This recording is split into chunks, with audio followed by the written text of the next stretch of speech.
Bonjour tout le monde et bienvenue dans un nouveau vlog. On est lundi et je commence une nouvelle semaine avec un temps pas beau du tout, avec un temps froid d'hiver. Ça y est, c'est l'hiver, c'est les boules. Ils annoncent même de la neige, je crois, en fin de semaine ou ce week-end.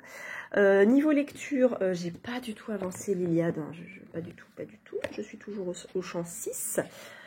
Concrètement, c'est un jeunesse. Hein. Je pourrais juste me prendre un temps pour vraiment l'avancer de 5 ou 6 champs. Mais je crois qu'on est au champ 8 ou 10. Il me semble que c'est au champ 10.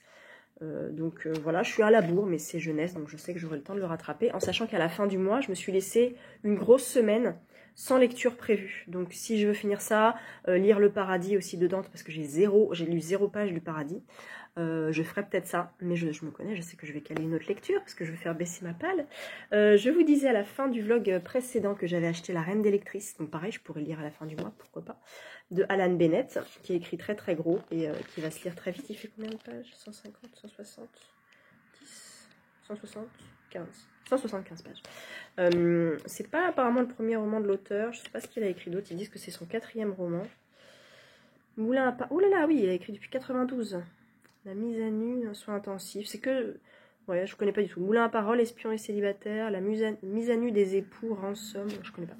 Mais celui-là me tentait beaucoup. Et sinon, je suis donc dans le Père Goriot de Balzac.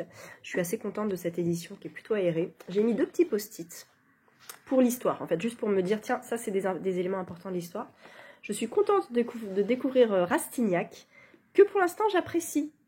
Même si je crois que c'est un personnage pas très aimable, il me semble, mais vu que je ne connais rien en comédie humaine, je découvre ce personnage, voilà, comme quelqu'un qui n'a jamais lu la comédie humaine. Et donc je suis à la page 199, il y en a 490, donc en fait il m'en reste 300, non je suis à la page 200, si il m'en reste 300, mais bon, voilà, j'en ai lu 110 en fait pour l'instant, parce qu'il y a des préfaces, postfaces et tout. Et je vais l'avancer là parce que je vais prendre les transports. Je vais l'avancer demain parce que je prends les transports. Et je vais le finir mercredi matin avant de commencer le 3e tome de L'âme du mal de Maxime Chatham en lecture commune avec Ludivine. Hier soir, ah tiens, j'aurais pu vous le dire dans le vlog précédent, mais je le dirai peut-être en story. Hier soir, il y avait Simone à la télé. Il y avait Simone de Beauvoir. Et j'ai dit ça à mon chéri, je dis écoute, ce soir c'est Rambobina, c'est sur Simone de Beauvoir, je vais regarder.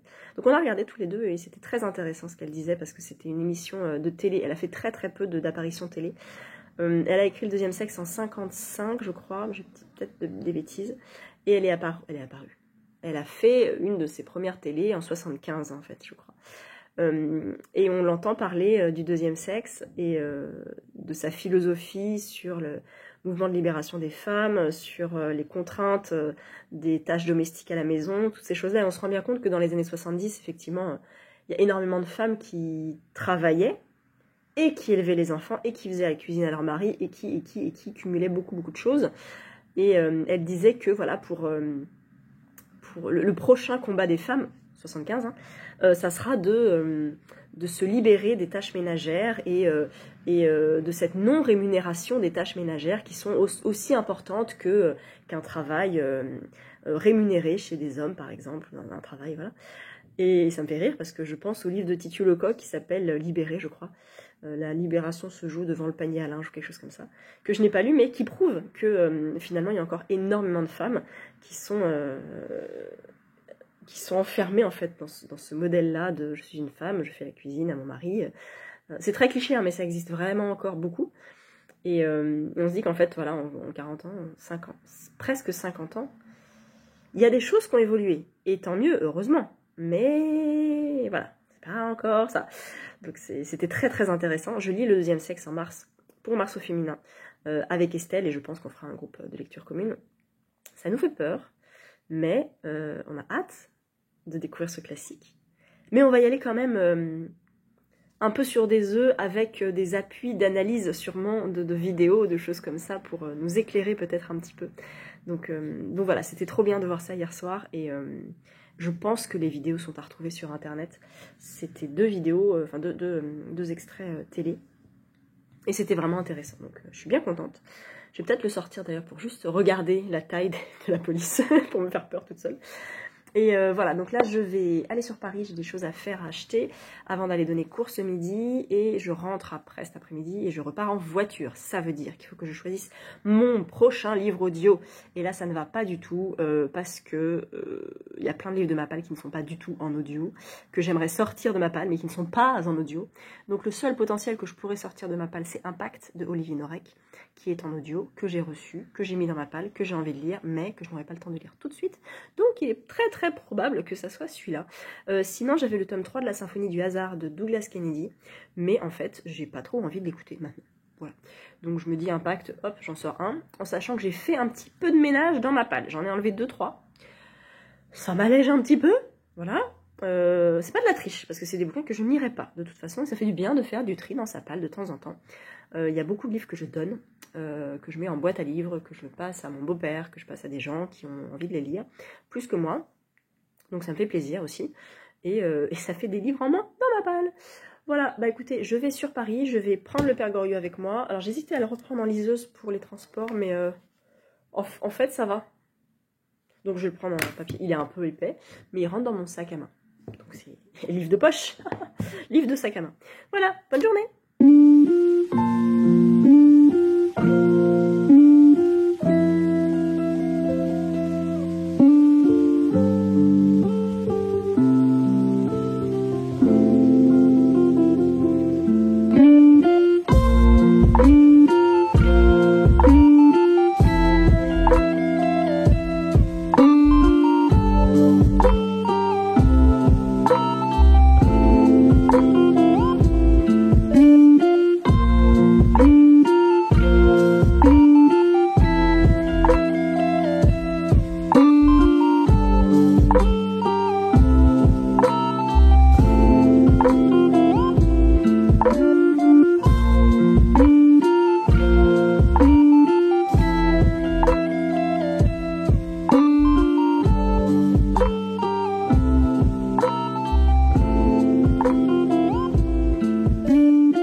Nous sommes mercredi, je vous centre un petit peu, voilà, je suis au taquet, un peu speed.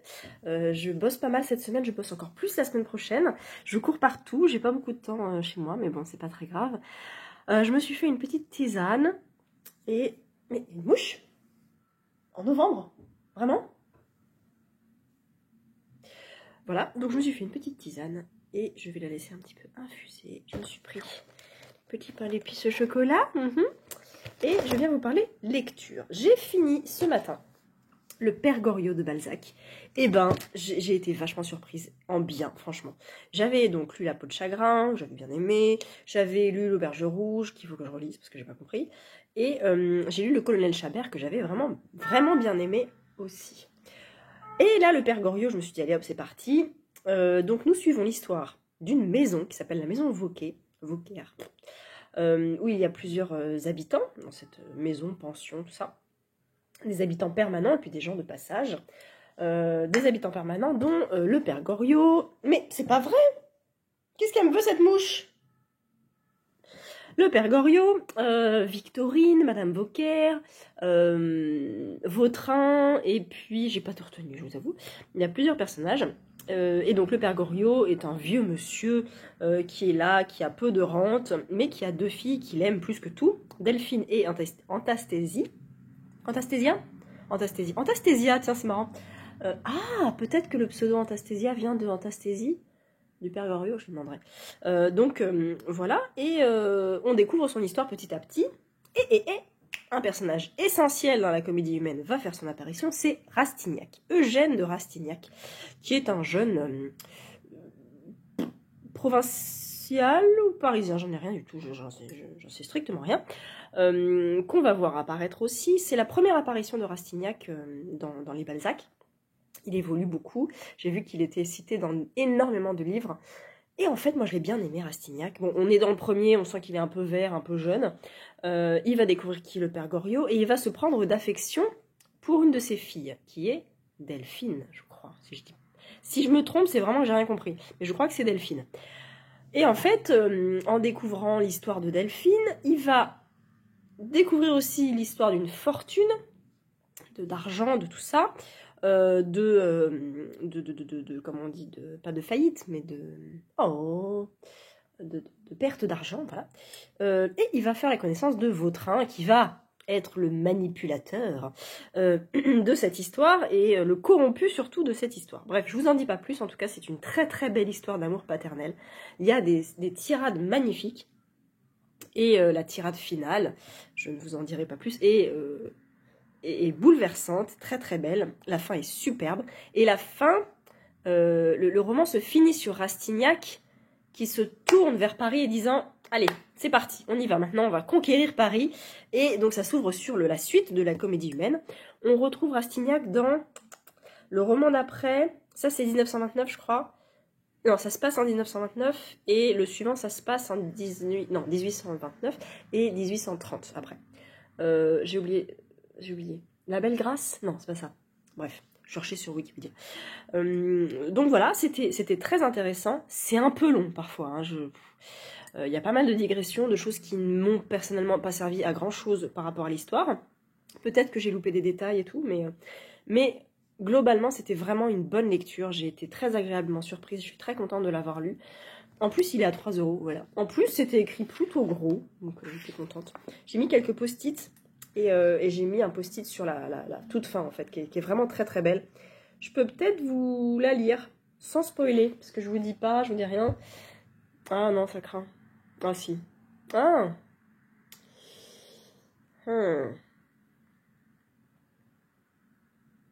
Ah non, ça craint, ça spoil. Ou alors je lis pas tout. Le jour tombait, un humide crépuscule agaçait les nerfs. Il regarda...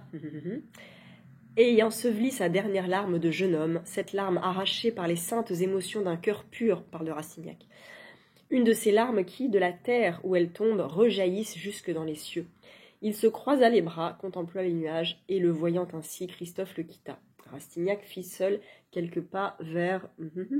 et vit Paris tortueusement. Je vous fais pour pas vous spoiler, parce que si je vous dis le mot, vous allez déduire que blablabla. Ses yeux s'attachèrent presque avidement entre la colonne de la place Vendôme et le dôme des Invalides, là où vivait ce beau monde dans lequel il avait voulu pénétrer. Il lança sur cette ruche bourdonnante, voilà, bourdonnante peut-être, mais bon, c'est pas grave, un regard qui semblait par avance en pomper le miel, et dit ces mots grandioses, à nous deux maintenant. Et pour premier acte du défi qu'il portait à la société, Rastignac allait dîner chez Je ne vous dis pas le dernier mot. Voilà, donc c'était trop bien. Je suis bien contente. J'en lirai d'autres. Vous savez quoi? J'en lirai d'autres. Je ne sais pas... Alors, Illusion perdue est un peu gros. Hein. On m'a dit qu'après celui-là, il fallait peut-être lire... Ah voilà, il y a Rastignac dans Le Père Goriot, dans Un Petit et dans Illusion perdue. Voilà. Peut-être Illusion perdue. Je ne sais pas comment il fait. Celui-là, il faisait 400 pages, mais écrit... vous avez vu la police de caractère? Je ne vais pas dire gros, mais écrit pas comme un folio. Mais je crois qu'Illusion perdue fait bien un bon 600 ou un 700 pages. Donc je me tâte. Je vais peut-être en prendre un plus petit. Je ne sais... Ah, La Cousine Bête. On m'avait recommandé La Cousine Bête et Le Cousin Ponce. Donc je vais sûrement me tourner vers La Cousine Bête. Et je sais que le premier livre de la comédie humaine, j'ai vu que c'était, je crois, La Maison du Chat qui plotte.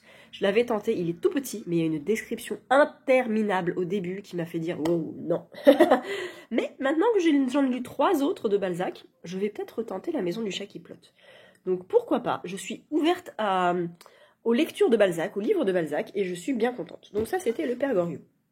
Lundi, j'ai commencé mon nouveau livre audio, qui est Impact de Olivier Norek, que j'avais reçu grâce à Pocket, et qui fait partie des livres audio que j'ai sur Kobo. Donc j'ai commencé, j'ai lu 80 pages, et c'est bien, voilà, j'ai tout lu de Norek, donc pour l'instant pas de surprise. On sent qu'il veut porter un message écologique, voilà, est-ce que ça va être utile, j'en sais rien. Pour l'instant, ça me plaît. Voilà, 80 pages sur... je voudrais pas le spoiler, mais il dit des trucs... Ah, il dit des sources en fait. Ah ouais, il cite toutes les sources, la vache. Par chapitre, en fait, il met toutes les sources, les articles et tout. Ça, c'est cool. Mais du coup, je vais pas... Non, si je les compte. Allez, 300 pages. En fait, voilà, il y a des annexes. Il y a 30 pages d'annexes. En fait, je dis pas la fin, mais j'ai peur de me faire spoiler. Ça s'arrête à la page 281, mais après, il y a des références et des annexes pendant 20 pages. Donc, il cite les sources. Pas mal. Et j'ai commencé aujourd'hui le 3e tome de la trilogie du mal, à savoir Maléfice, qui commence là. Et qui s'arrête du coup à la fin. Et pour l'instant, donc 935, je suis... Remerciement? Ah non! In Tenebris, pas du tout. Maléfice, voilà. Il commence page 950. Et moi, je suis au chapitre 4, 5, 5, 4, 5. Je suis là. Non. Voilà. J'ai lu 30 pages. Voilà. C'est ça. J'ai lu 30 pages. Donc c'est rien, parce qu'il en fait 950, j'ai dit. 950. Pareil, je veux pas me spoiler. Je regarde comme ça. Et il en fait 1400. Ouais, donc 900, ça fait 400. 500 pages. Oh, ça va. 500 pages. Donc je m'attendais à plus, je m'attendais à 600 ou 700 pages. J'ai prévu de le lire aujourd'hui, donc là je vais retourner sur Paris tout à l'heure, ce soir, pour mon club de lecture, où on va parler de la carte postale d'Anne Verest. Et je le continue donc tout à l'heure. Et demain j'ai des transports, demain, aller-retour. Et vendredi, j'ai des transports aussi. Donc potentiellement, je peux bien l'avancer. Si je pouvais le finir ce week-end, ça serait trop bien. Je me suis pas mis de lecture ce week-end. Je m'étais mis le Chatham là sur mercredi, jeudi, vendredi. Mais je décale du coup. Enfin, si, mercredi, jeudi, vendredi, samedi, dimanche. Et ça serait bien que j'avance l'Iliade, je le vois là. Et lundi, je lis Little Heaven de Nick Cutter pour le Black November de Séverine. Et là, je sais pareil, c'est ma dernière lecture prévue du mois. Donc, vu qu'on sera le 28, 29, ça va me durer jusqu'au 1er 2 décembre. Voilà. Donc ça va en fait. 9 minutes 33 que je parle déjà. Ah, c'est chaud. Donc voilà, j'ai reçu un beau livre de chez Pocket, une édition limitée du livre de Simone Weil, L'Aube à Birkenau. C'est un récit de David Teboul. Je pense que c'est quand Simone Weil est retournée pour la première fois à Birkenau, il me semble. Parce que des photos que je vois, il y a des illustrations, on la voit là, là-bas justement. Il y a pas mal d'illustrations, c'est une belle édition limitée. Et ah oui. Oui, l'intérieur. Et de l'autre côté, j'imagine que c'est la même. Voilà. Aussi.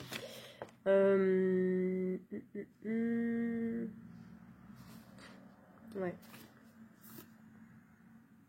En fait, c'est un extrait du livre qu'on a dans le...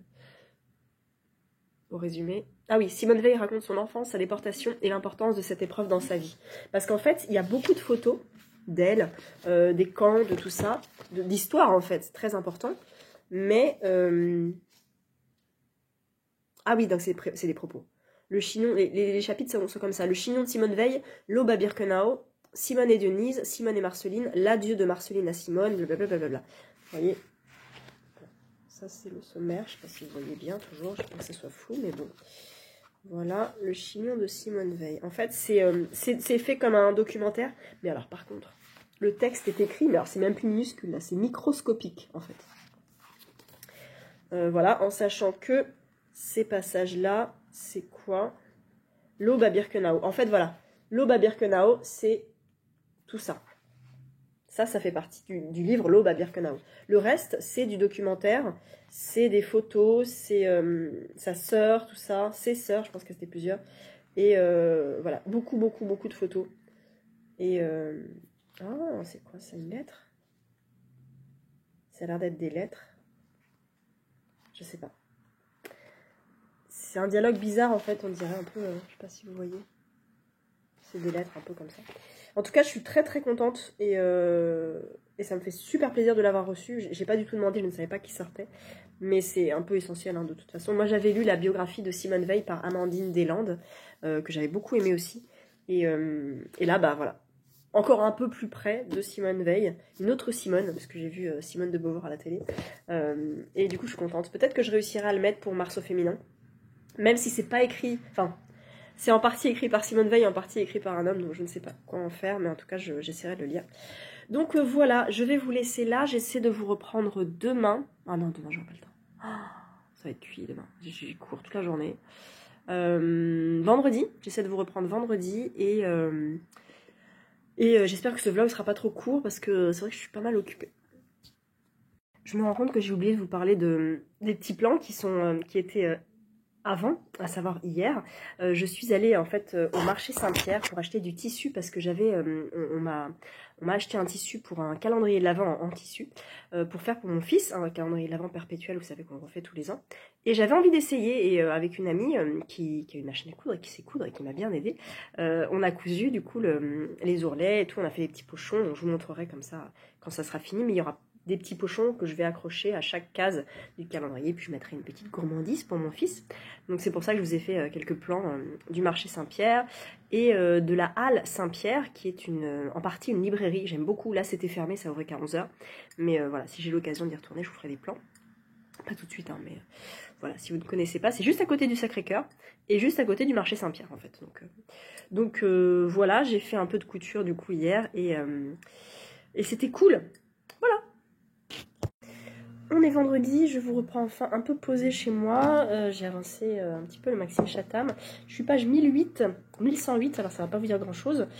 Par rapport à hier, j'avais lu 60 pages et là j'ai lu 20 pages.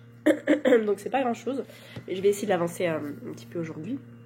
Cet après-midi, j'ai pris les transports ce matin, donc j'ai pu lire un peu. Et cet après-midi, je vais essayer de lire.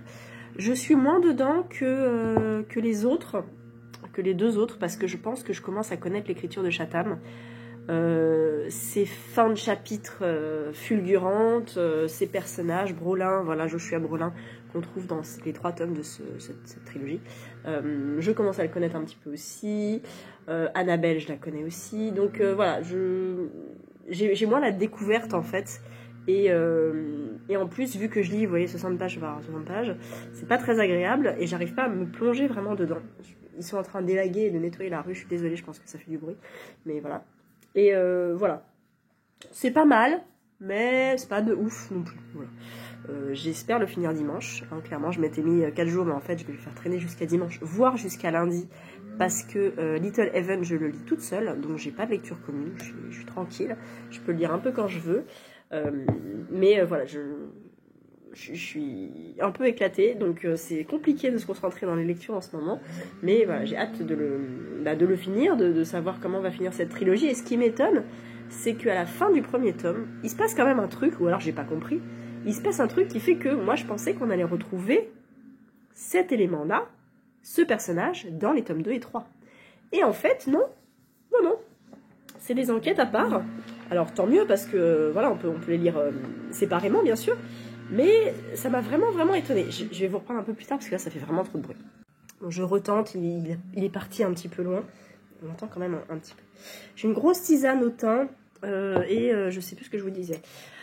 Maxime Chatham, du coup, voilà, j'essaie de le finir. Je suis un peu KO en ce moment à cause du boulot, à cause de plein de trucs, et à cause de mes intestins, voilà, qui sont comme ça. Donc j'essaie de revoir un petit peu mon alimentation, me pencher un petit peu là-dessus. Je suis très triste parce que le matin je bois du chocolat froid, et j'aime les pains au chocolat et les croissants et tout ça, et c'est pas bon du tout de manger et de boire ça, donc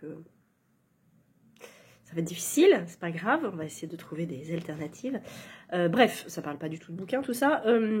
Bouquin, je viens de voir le trailer du nouveau Ken Follett, et ça va pas du tout, parce qu'il est juste énorme en fait. Il nous raconte, alors il parle très bien français, il parle bien français, Ken Follett, et il lit, avant d'écrire ses bouquins, énormément de livres sur le sujet qu'il va traiter, genre 100 bouquins en fait.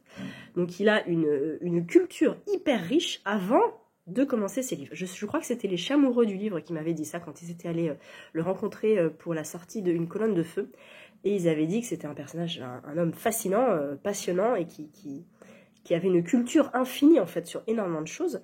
Moi j'avais découvert Ken Follett avec le Réseau Corneille, que j'avais adoré, que j'avais écouté en audio, et j'avais beaucoup aimé aussi Les Piliers de la Terre, le premier tome.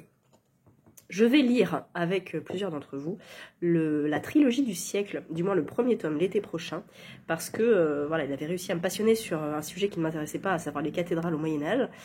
Et c'était génial, donc je me dis sur un sujet, sur la Première Guerre mondiale, puis la Deuxième Guerre mondiale, je pense qu'il y a des chances pour que ça me plaise, donc j'ai hâte. Et là, son dernier, qui s'appelle Pour rien au monde, a l'air d'être un peu fou. C'est donc une dystopie, alors je sais pas si c'est une dystopie. La présidente américaine est une femme, elle s'appelle Pauline Green, je sais plus comment elle s'appelle, et elle va visiter un abri atomique, en cas de guerre nucléaire, nanana, donc elle va imaginer comment est-ce qu'on peut vivre après une attaque nucléaire. Et en fait, il y a un vrai bunker, apparemment, dans l'Essex, en Angleterre, qui avait été construit pour accueillir 600 personnes pouvant vivre dedans pendant 3 mois. Sauf qu'il n'a jamais été utilisé parce qu'il n'y a jamais eu de guerre nucléaire. Et il a été apparemment défait de ses fonctions. Pas détruit, mais voilà, enfin, déshabilité, je sais pas comment on dit. En 92, de ce que j'ai vu dans le trailer. Mais Ken Follett y est, en fait. Alors, je sais pas si c'est vraiment le lieu, mais il voit le bunker avec tout ça et tout. Et c'est super intéressant. Et il en parle vachement bien, même s'il dit pas grand-chose finalement. Et je me dis qu'il me le faut, en fait. Et quand je vais chercher sur Livre Addict, le grand format fait 880 pages. Alors, voilà. Ça fait 1002, hein, je crois, à peu près. 1004, ouais, 1004. Donc peut-être, en grand format, peut-être cette épaisseur-là, parce que les pages sont quand même fines, je me dis un gros format. C'est un gros format, en fait. C'est pas un grand format, c'est un gros format. Ça doit être ça, mais un peu plus grand, en fait. Voilà. Donc, la brique de Ken Follett, là, 880 pages, quand même. Donc, c'est un one-shot, et il me tente trop. Il me tente trop. Et je ne pourrai jamais le caser, bien entendu. Ah, c'est le livreur, cool. Alors, c'était le livreur, mais pas pour le colis que j'attendais, c'est pas grave. Donc, voilà, donc le Ken Follett me tente énormément, mais je sais que je ne pourrai jamais le lire. Enfin, pas tout de suite, en tout cas. Donc, je pourrais le lire en avril, peut-être. Voilà, si je le case tout de suite dans mon planning d'avril, je me consacre 10 jours. 10 jours. Peut-être moins, parce que c'est quand même un Ken Follett. Mais peut-être 10 jours. Je peux me le caser en avril. En avril, les prix auront diminué, machin truc. Oui, bien sûr, mais ça reste un grand format de 880 pages qu'on ne peut pas prendre dans les transports. Voilà. J'ai pas envie de le mettre sur liseuse, parce que... Et j'ai pas envie d'attendre la sortie poche parce que j'ai envie de le lire maintenant, mais je pourrais pas le lire maintenant parce que si je vous dis avril, c'est pas maintenant du tout. Donc je tourne la page, mais j'espère vous avoir donné envie de le lire, parce qu'il paraît que je suis forte pour conseiller des livres que j'ai pas lus. mais du coup, voilà, il me tente énormément. Là, je suis sur YouTube et je regardais la vidéo de Mag. Coucou Mag. Et je suis très à la bourre dans les vidéos. Et je regardais aussi, par suggestion, la vidéo de Cornelius et Paper Palace, que je suis de très très loin parce qu'on lit pas du tout les mêmes choses, mais des fois ils ont des vidéos vraiment intéressantes. Et là ils sont tous les deux sur une même vidéo et ils parlent de leur rapport à Booktube, la pression, les réseaux, les SP, tout ça. J'étais en train de regarder ça et c'est assez intéressant. Donc voilà, si vous n'avez pas encore vu, je vous invite à aller chercher un petit peu cette vidéo. Qu'est-ce que je peux vous dire d'autre? Pas ma foi, pas grand chose. J'ai pas reçu de bouquin, mais le facteur n'est pas passé, il vient de passer parce qu'il a sonné, donc peut-être qu'il m'a déposé des trucs dans la boîte. Mais s'il y avait des bouquins... Non, c'était un truc Colissimo, donc rien à voir. Donc j'irai voir plus tard. Cet après-midi, pendant la sieste du petit, je vais avancer le Chatham. Je vais peut-être dormir aussi un petit peu. Et ce week-end, repos intégral, donc peut-être un peu de lecture, mais vraiment pas grand-chose de plus. La semaine prochaine, il y a Montreuil. J'y vais officiellement samedi, je vous ferai des plans de toute façon, Montreuil, ça je vous dis ça. C'est le week-end prochain. J'irai peut-être vendredi matin, je ne suis pas sûre. Peut-être mercredi après-midi, je ne suis pas sûre non plus. Samedi, j'ai un planning de dédicaces un peu chargé, mais je vous en reparlerai. Enfin, c'est pas chargé, c'est juste que c'est des gros auteurs que je veux voir. Donc, je suis pas sûre de pouvoir y avoir accès. Mais on verra. Et puis, voilà. Bah, écoutez, je vais vous laisser là, parce que j'ai pas grand-chose de plus à vous dire. Et j'espère que vous, ça va. Elle s'appelle Hélène. Hélène de Sparte.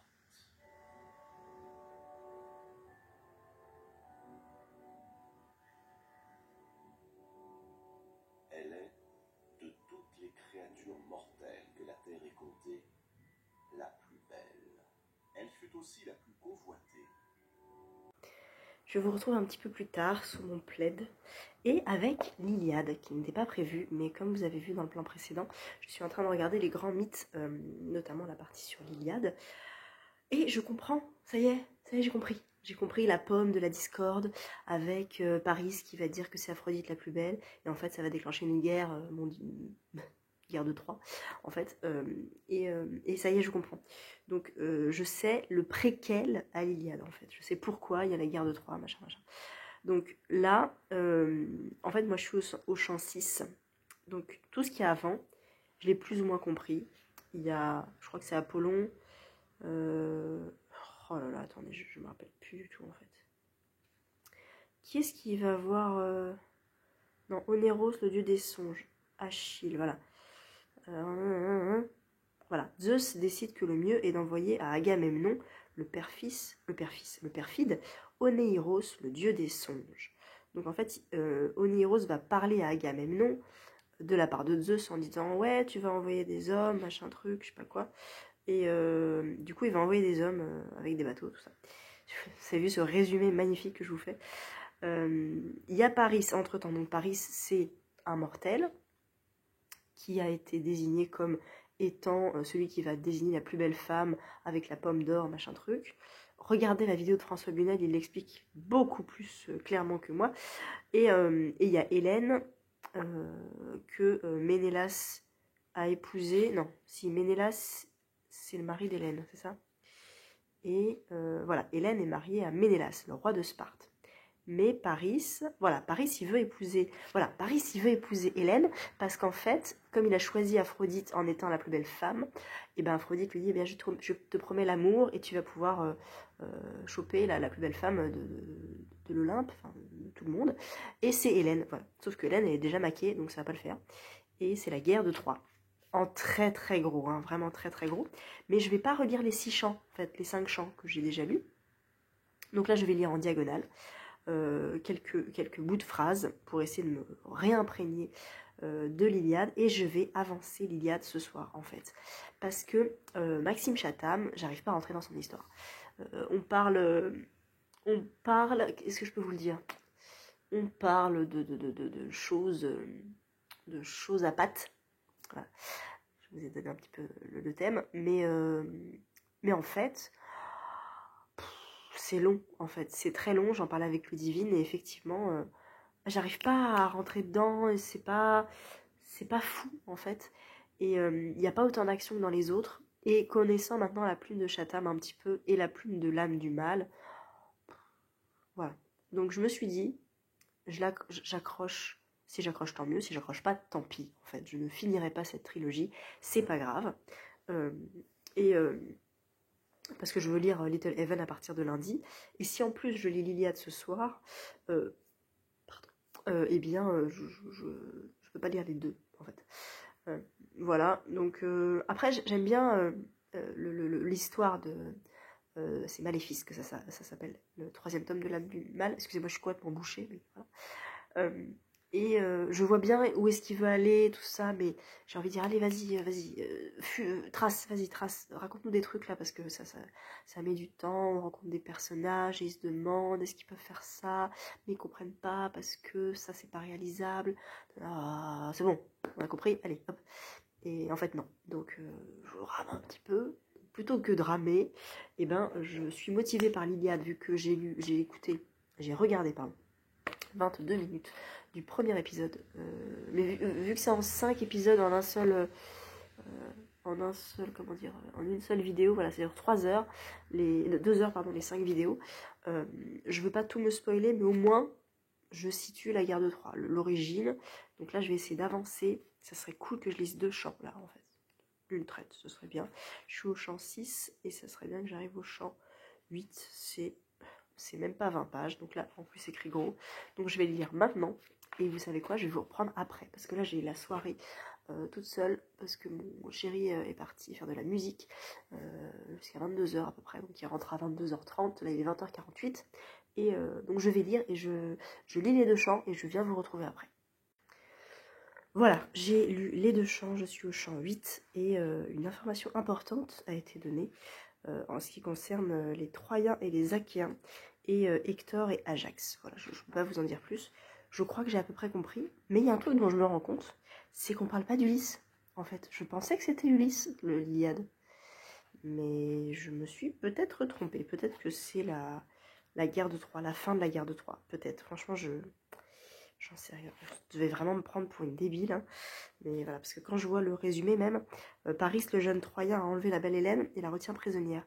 Pour la reprendre, les Grecs assiègent Troie et engagent dans la bataille leurs plus grands héros. Mais les dieux de l'Olympe s'en mêlent et chacun choisit son camp. Quelle sera l'issue de ce terrible combat?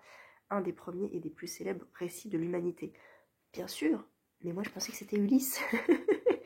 donc voilà, mais c'est cool, parce qu'il va y avoir le cheval à un moment donné aussi, le cheval de Troie. Donc voilà, je vais me moucher, je reviens. Donc là, ce que je vais faire, c'est que je vais... comme j'ai eu 2 chants, je sais pas où sont les autres, je crois au chant 11 ou 12. Là, c'est défense au lieu d'intervenir. Voilà.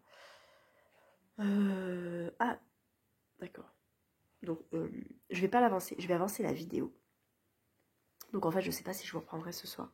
Mais je suis contente d'avoir remis un pied dans l'Iliade. Parce que bah, finalement, je l'ai pris en niveau jeunesse. Hein, donc, je peux tout à fait lire même d'une traite. Parce que là, j'ai lu 70 pages sur bah, un carnet de lecture, c'est marrant. Qui est Homère? Oh, et si c'était vrai hein. Donc en fait, ça s'arrête à Odyssée. Mais non. Il y a l'Odyssée aussi. Mais non, tu plaisantes. C'est pas vrai. C'est que l'Iliade normalement. Chant 24. Ah oui, d'accord. Et à mon avis, ça doit faire la transition. Voilà, c'est ainsi que se termine l'Iliade. Très bien. Donc, voilà. Donc il y reste 110 pages en fait. C'est rien. C'est rien du tout, 110 pages.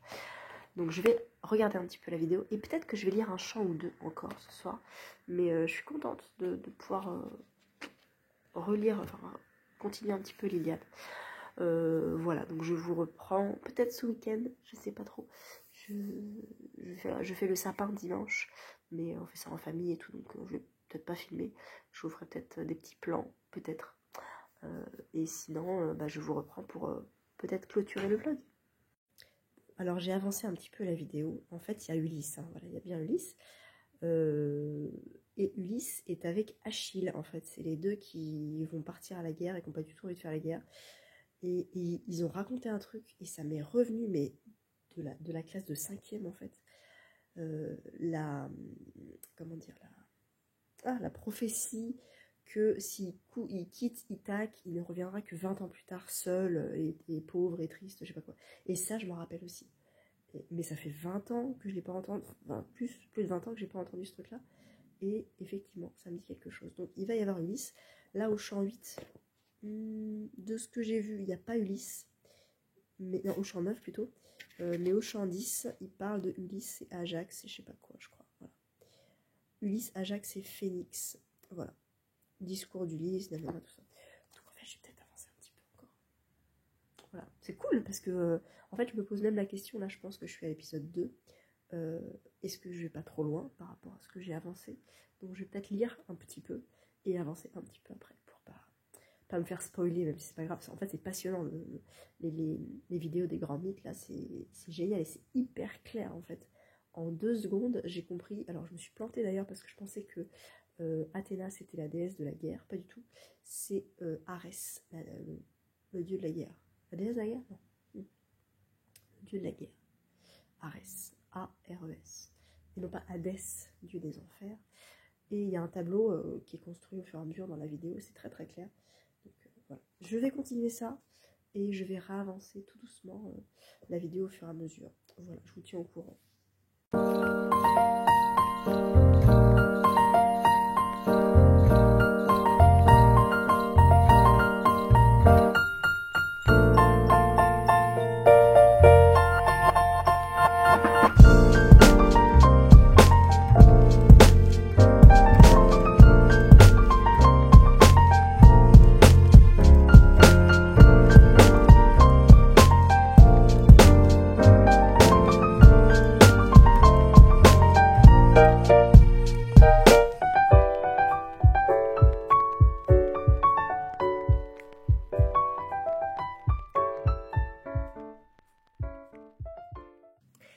sommes lundi et j'ai une voix absolument magnifique parce que je suis toujours enrhumée. Je suis bien enrhumée même, j'ai passé un week-end formidable au niveau du sommeil.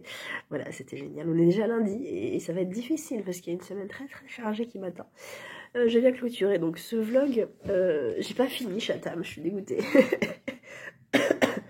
mais j'ai lu sur le week-end, là j'ai mon nombre de pages lues. J'ai lu 190 pages sur le week-end. C'est pas mal, mais ça reste du Chatham. Mais normalement, le Chatham, ça... Voilà, ça fuse. Mais non, là, ça fuse pas. Donc, il me reste sur mon édition... Alors, le problème, c'est que c'est écrit tout petit. Donc, c'est pas très pratique. Il me reste 130 pages. 130 pages, quand même. J'aurais bien aimé la finir aujourd'hui, sauf qu'aujourd'hui, je ne prends pas les transports. Donc, je vais essayer de lire ce matin, mais ça va être vraiment compliqué. Donc je commencerai Little Heaven demain seulement. Voilà, il me tente grave.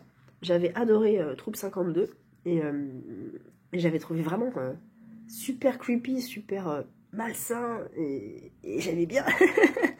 Du coup, j'attends beaucoup de celui-là. J'ai croisé Séverine hier sur son live Twitch qui m'a dit qu'elle avait vraiment bien apprécié, qu'elle avait passé un bon moment. Après, quand elle dit un truc comme ça, c'est que c'est pas de ouf non plus, mais c'est bien. Donc voilà, comme on a les mêmes goûts, mais elle est plus poussée, elle est un peu tatillonne, tout ça, c'est normal. Je pense que ça peut me plaire. En plus, les devantures, pas du tout. Les en-têtes de partie sont trop... Oh, les chapitres aussi sont jolis, regardez. Petite illustration sympathique. Et les débuts de partie... Je vais essayer de trouver ça. Voilà. Oui, c'est pas mal, hein, sympathique. Voilà, il est tout bon, on l'avait offert, c'est Lucie qui me l'avait offert pour mon anniversaire. Et il fait 660 pages. Ouh, il y a plein d'illustrations, c'est génial. Il y a plein d'illustrations en tête de chapitre. Et même dans le bouquin, là, je viens d'en avoir une à la fin, mais je ne vais pas me faire spoiler. Je ne vais pas la rechercher. Mais ouais, sinon il y a pas mal de trucs. C'est écrit de haut en bas, hein, quand même. Mais bon, j'ai hyper envie de le découvrir. Ça a l'air, les parties ont l'air courtes, donc ça va. Et les chapitres ont l'air petits aussi, donc ça va. Et j'ai trop hâte. De quoi ça parle? Le passé est un molosse qui vous poursuit à travers champs et collines, tenaillé par une faim dévorante, vous pistant jusqu'à ce que, une nuit, vous l'entendiez gratter à la porte. La première fois que les chasseurs de primes Minerva, Mika et Ebenezer font équipe en 1966, c'est pour retrouver un enfant enlevé par une secte obscure œuvrant au Nouveau-Mexique, dans un endroit nommé Little Heaven. 15 ans plus tard, c'est la fille de Mika qui est enlevée, et le trio devra s'armer pour affronter le débarquement de l'enfer. Avec un plaisir manifeste et sa perversité habituelle, Nick Cutter démontre dans ce western sanglant et nerveux qu'il a su dompter les codes du roman d'épouvante. Franchement, ça me fait penser à Joe Hill, à Christmas... non, c'est pas quoi. C'est pas Christmas Land, c'est... comment il s'appelle ce bouquin? Nosferatu, voilà. Je sais pas, il y a un petit côté Nosferatu, j'ai l'impression. Donc, peut-être pas du tout. Donc, voilà. Est-ce que je lis le petit incipit? Allez. Prologue. Il y a un vieil adage qui dit ceci. Le mal ne meurt jamais, il sommeille. Et quand cette vilenie se réveille, elle peut être tout à fait silencieuse ou presque. Les insectes aussi crient d'effroi. C'est ce que fit le puceron, mais dans un registre trop aigu pour être perçu par l'homme. Juste avant, il poursuit son dur labeur dans le système racinaire d'un cactus dressé aux abords du désert du Nouveau-Mexique. Il était si minuscule qu'il était quasi invisible à l'œil nu. C'est ainsi que tout recommencerait, que reviendrait la grande roue du destin. J'arrive pas à lire, ça va pas le faire. Je suis désolée, je vous ai peut-être endormi. Donc bref, voilà, je commence ça quand je peux. Et je finis Chatham. Là, je vais essayer ce matin de l'avancer un max. J'ai pas grand chose à faire parce que j'attends un livreur qui doit passer normalement. Mais je ne sais pas à quelle heure. Et moi, je dois partir à 11h. Donc j'espère qu'il va passer vite parce que j'aurais voulu aller à la poste. Mais peut-être que je vais pas pouvoir y aller. Et voilà, donc mon programme de la journée va être vite réglé. Lecture, un petit peu de boulot quand même. Enfin, ce soir, du boulot surtout. Et puis du thym, du miel, du citron, tout ça. Et puis voilà, je vous ai fait des petits plans avant du sapin de Noël qu'on a fait. Et de mon joli coussin, je crois pas que je vous l'ai montré. J'en avais parlé sur Instagram, du joli coussin de Steph de Pikiti, qui était en précommande jusqu'au 20. Donc je suis un petit peu à la bourre, je suis désolée. Mais c'est sa collection de Noël, donc peut-être qu'elle va le remettre bientôt. Voilà, et n'hésitez pas à dire que vous passez commande de ma part parce que vous aurez peut-être un petit cadeau. Donc, donc voilà, il est très très beau, il est tout doux. Il est tout doux, j'adore. Il est en haut, je vais pas le chercher, mais vous l'avez vu dans le plan précédent. Et voilà, donc merci encore Steph si tu passes par là. Il est très très joli. Donc c'est parfait pour les Christmas vibes. Voilà, bah écoutez, je clôture ce vlog et je vous souhaite un bon début de semaine si vous le regardez en début de semaine. Et à très bientôt.